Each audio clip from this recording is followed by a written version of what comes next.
नमस्कार, सुप्रभात. TV9 मराठीमध्ये आपलं स्वागत. मी प्रज्ञा कुलकर्णी हस्तक. पाहणार आहोत महाफास्ट न्यूज 100 फटाफट. लोकसभा निवडणुकांच्या तोंडावर निवडणूक आयुक्त अरुण गोयल यांच्या राजीनाम्याने खळबळ. 3 वर्षांचा काळ असतानाच अचानक राजीनामा. निवडणूक आयोगात आता 3 ऐवजी केवळ 1 मुख्य निवडणूक आयुक्त. लोकसभा निवडणुकीसाठी महायुतीच्या पहिल्या उमेदवाराची घोषणा. मुख्यमंत्री शिंदेंकडून दक्षिण मध्य मुंबई मतदारसंघासाठी राहुल शेवाळे यांना उमेदवारी जाहीर. बारामतीमध्ये नणंद विरुद्ध भावजय सामना रंगणार. सुप्रिया सुळेंना बारामतीतनं उमेदवारी जाहीर, तर लोकसभेसाठी सुनेत्रा पवारांच्या प्रचाराला सुरुवात. मला संधी दिल्याबद्दल थोपटेंचे आभार. पुण्यातल्या सभेतनं सुळेंनी मानले थोपटेंचे आभार, तर सुप्रिया सुळेंसाठी काम करणार. संग्राम थोपटेंकडनं भूमिका स्पष्ट. बारामतीत सुनेत्रा पवारांच्या प्रचाराचे परिचय पत्रक प्रसिद्ध. सुनेत्रा पवारांनी केलेल्या विकास कामांचा उल्लेख. जेव्हा आमचं घर फोडलं त्यावेळेला अत्यंत वाईट वाटतं, पवार म्हणाले. जीवा जीव असेपर्यंत लढायचं. शरद पवारांच्या बहीण सरोज पाटील यांचं वक्तव्य. उद्धव ठाकरेंकडनं अमोल कीर्तीकरांच्या उमेदवारीची घोषणा. उत्तर पश्चिम मुंबई लोकसभा मतदारसंघातनं अमोल कीर्तीकर लोकसभा निवडणुकीच्या रिंगणात. पुण्याच्या जास्त जवळ येण्याचा माझा प्रयत्न, मात्र पुण्यातनं निवडणूक लढवणार असा अर्थ होत नाही, मीडियाला सांगतो. देवेंद्र फडणवीसांचं पुण्यातल्या कार्यक्रमात विधान. पंकजा मुंडेंकडनं स्वतःच्या उमेदवारीचे संकेत. लोकसभा निवडणुकीत तुम्ही माझी काळजी घ्या, पुढे मी तुमची काळजी घेईन. सभेतून स्थानिकांना आवाहन. महायुतीमध्ये जागा वाटपाचा तिढा कायम. कालच्या बैठकीत तोडगा नाही. जागा वाटपाबाबत 11 मार्चला दिल्लीत पुन्हा बैठक. शिंदे, फडणवीस, अजित पवार उपस्थित राहणार. महायुतीत 3 ते 4 जागांचा तिढा कायम. रामटेक, वाशिम, यवतमाळ, मावळ, कोल्हापूर जागांबाबत तोडगा काढला जाणार. काही जागांची अदलाबदल करा. शहांच्या सूचना. सूत्रांची माहिती. दिल्लीतली बैठक सकारात्मक. जागा वाटपाचं 80% काम पूर्ण. उरलेलं काम लवकरच पूर्ण करणार. फडणवीसांची माहिती. नागपुरी थकला म्हणून ठाण्याचा आणला. त्याच्याकडनं जमिना म्हणून बारामतीचा बघितला. तोही पुरेना म्हणून नांदेडवालाचा हात धरला. राऊतांची कवितेतनं शिंदे, फडणवीसांसह अजित पवारांवर टीका. शिंदे आणि दादांना दिल्लीत जाऊन भांडी घासावी लागतायत. बनावट शिवसेना. 5 राष्ट्रवादीला 1 ते 2 जागा मिळतील. संजय राऊतांचा हल्लाबोल. ठाकरे गट संपवल्यानंतर संजय राऊतांचा आत्मा शांत होईल. संजय शिरसाटांचा राऊतांवर पलटवार. राज्यात स्वतःच्या स्वार्थासाठी सत्तेत आलेलं सरकार. जागा कमी मिळाल्या म्हणून रडत दिल्लीला जातात. कधी कांद्याच्या दरासाठी दिल्लीत गेलेत का? खासदार सुप्रिया सुळेंचा सवाल. उद्धव ठाकरेंचा उत्तर पश्चिम मतदारसंघ दौरा. रवींद्र वायकरांची उपस्थिती. वायकर शिंदे गटात जाणार असल्याच्या चर्चेदरम्यान वायकरांचा ठाकरेंसोबत दौरा. आमच्या नेत्यांच्या मागे किती लागायचं तेवढं लागा. शिवसैनिक जिवंत असेपर्यंत तुमचे मनसुबे पूर्ण होणार नाहीत. ईडी कारवाईवरून ठाकरेंचा भाजपवर हल्लाबोल. कोल्हापूर लोकसभेसाठी महायुतीचा नवा डाव. शाहू महाराजांविरोधात समरजित घाडगेंना मैदानात उतरवणार. भाजपच्या वरिष्ठ पातळीवर उमेदवारांसाठी प्रयत्न. सूत्रांची माहिती. उदय सामंत आणि नारायण राणेंमध्ये मुंबईत गुप्त बैठक. राणेंच्या जुहूतल्या निवासस्थानी दोघांमध्ये बैठक. रत्नागिरी सिंधुदुर्ग लोकसभा मतदारसंघाबाबत चर्चा झाल्याची शक्यता. वर्धा लोकसभेसाठी आम्ही आग्रही. पक्षानं आदेश दिला तर लोकसभा लढणार. अनिल देशमुखांकडून इच्छा व्यक्त. निवडणूक लढवण्यावर ठाम असल्याचा विषय जुना झाला. शिरूरची जागा राष्ट्रवादीला गेल्यावर बघू. सध्या तर फक्त चर्चा सुरू. शिवाजीराव आढळराव पाटलांचं वक्तव्य. रत्नागिरीमध्ये रामदास कदम आणि तटकरेंचा एकाच गाडीतनं प्रवास. रायगड लोकसभेचे युतीचे उमेदवार तटकरे असणार. रामदास कदमांचं सूचक विधान. आचारसंहितेआधी मंत्रिमंडळ बैठका आणि विकास कामांचा धडाका. 11 आणि 12 मार्चला मंत्रिमंडळाची बैठक. पुढच्या आठवड्यात आचारसंहिता जाहीर होण्याची शक्यता. पुण्यात अजित पवार, फडणवीस आणि सुप्रिया सुळे आज एकाच मंचावर येणार, तर मल्टी स्पेशालिटी हिलिंग हॉस्पिटलचं होणार उद्घाटन. रोहित पवारांची आज पुण्यात पत्रकार परिषद. ईडी कारवाईवर रोहित पवार भूमिका स्पष्ट करणार. काँग्रेसमध्ये अनेक सुपारीबाज नेते. खरगेंनी सुपारीबाजांना दूर ठेवावं. प्रकाश आंबेडकरांचा निशाणा. तर एकीकडे दोस्तीचा हात, दुसरीकडे टीका. असं चालत नाही. नाना पटोले यांचं प्रत्युत्तर. आजची बैठक रद्द झाली हे वंचितला सांगण्याची कोणी तसदीही घेतली नाही. प्रकाश आंबेडकरांकडनं मवियावर नाराजी व्यक्त. मवियात आमचं स्टेटस काय हा आता लक्षात आलंय, असंही वक्तव्य.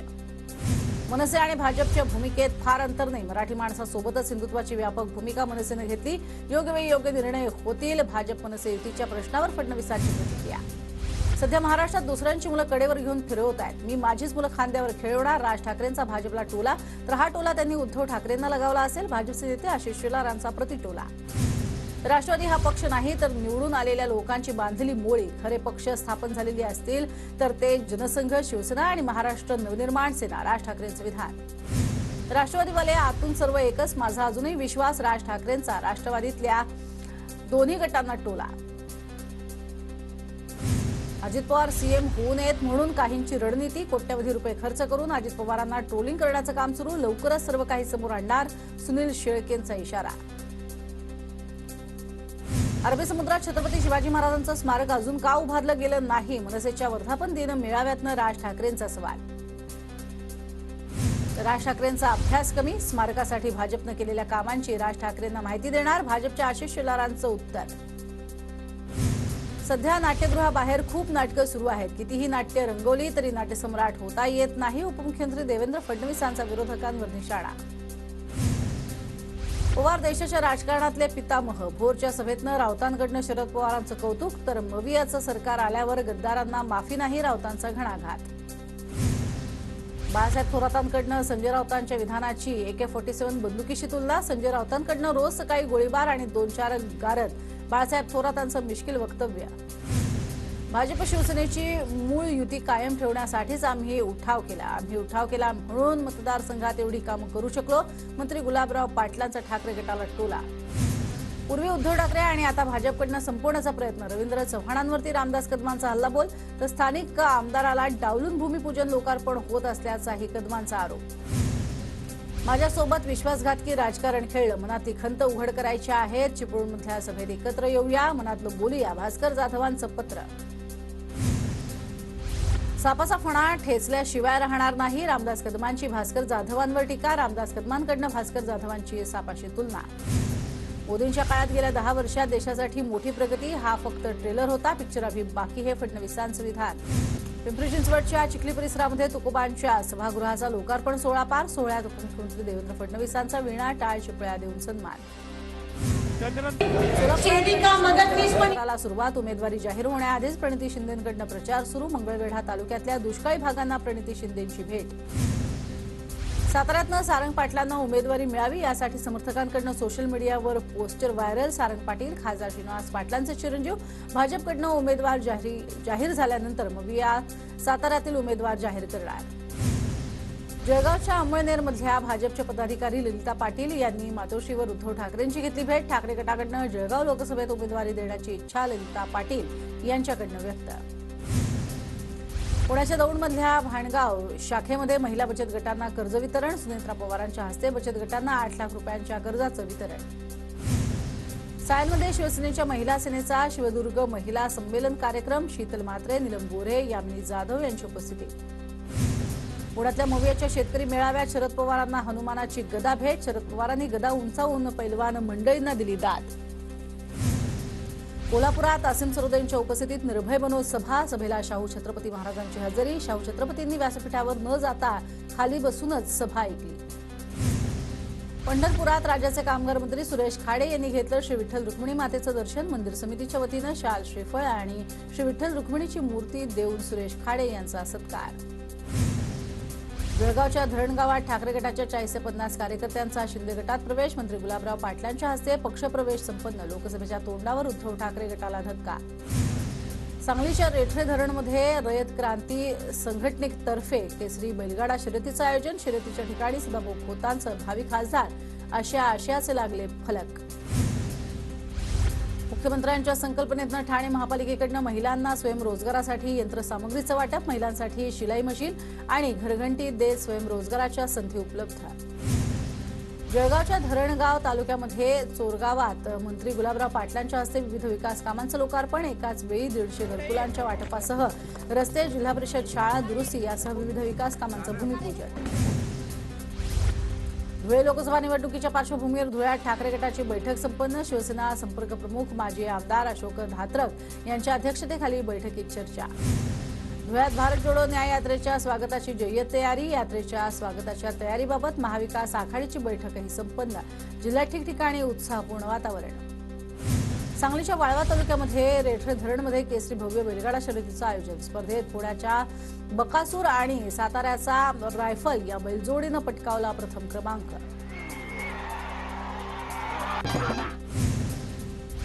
कोस्टल रोडच्या एका मार्गाचं उद्या लोकार्पण, मुख्यमंत्री आणि दोन्ही उपमुख्यमंत्र्यांच्या हस्ते लोकार्पण करण्यात येणार. आदित्य ठाकरे, अरविंद सावंत, सुनील शिंदेंनाही निमंत्रण. गोखले पुलाबाबत आदित्य ठाकरेंकडनं ट्विटरवरती पोलखोल. गोखले पूल चुकीचा बनवून मुंबईकरांना लुटणाऱ्या बीएमसी प्रशासक रेल्वे अधिकाऱ्यांचं निलंबन करून चौकशी होणार का, असं ट्विट. येत्या 3 वर्षात पुण्यामध्ये नव्या विमानतळाची उभारणी होणार. उपमुख्यमंत्री देवेंद्र फडणवीसांचं आश्वासन. यावर्षी पुण्यातील नव्या विमानतळाचं काम सुरू होण्याचाही अंदाज. हिंगोली मुंबई जनशताब्दी एक्सप्रेस सुरू. केंद्रीय रेल्वे राज्यमंत्री रावसाहेब दानवे यांनी रेल्वेला हिरवा झेंडा दाखवला. हिंगोलीकरांची अनेक वर्षांची मागणी अखेर पूर्ण. धुळे जिल्ह्यात कांद्यापाठोपाठ गव्हाला योग्य दर मिळत नसल्यानं शेतकऱ्यांमध्ये नाराजी. 1100 ते 2600 रुपये क्विंटलपर्यंतचा दर परवडत नाही. शेतकरी हताश. नंदुरबार जिल्ह्यातल्या गोरगरीब आणि गरजू कुटुंबांना आदिवासी विकास विभागाकडून मदत. मंत्री डॉक्टर विजयकुमार गावित आणि खासदार हिना गावित यांच्या हस्ते साहित्याचं वाटप. नंदुरबार जिल्ह्यातनं पुण्यात जाण्यासाठी खासगी वाहनधारकांकडून अव्वाच्या सव्वा भाड्याची लूट. भाडे आकारण्यासाठी आरटीओ विभागानं नियम तयार करण्याची मागणी. धुळे शहरात भाजीपाल्याच्या दरात 40% वाढ. आवक कमी झाल्यानं भाजीपाल्याचे दर 15 ते 20 रुपयांनी वाढले. पवई तलाव इथे DK फ्लॅग फाउंडेशननं फडकावला 36 फुटांचा तिरंगा. यावेळी खासदार मनोज कोटक तसंच पवई पोलीस स्टेशनमधील वरिष्ठ अधिकारीही उपस्थित.